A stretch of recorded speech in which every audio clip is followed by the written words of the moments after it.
și pentru că e foarte greu să vorbești după maestrul Ișan, vreau numai să-i transmit, să-i mânez o diplomă care are plicul aniversar din Usuralu și care a fost acordat de-a lungul timpului numai pentru 12 personalități în viață și pe acest plic este scris următorul îndemn.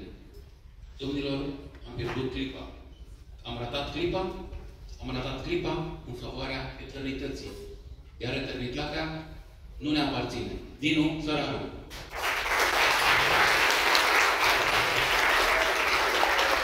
Acest plic aniversar a fost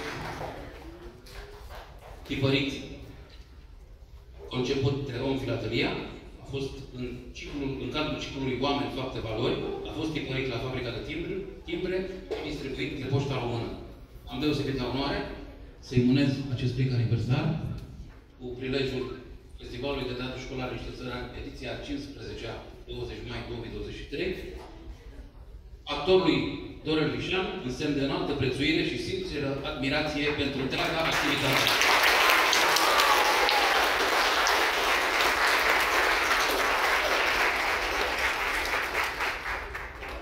Felicitări, prețuirea noastră, admirație și plecăciune pentru tot ce ați făcut pentru România întâi și întâi, pentru teatru românesc, pentru filmul românesc.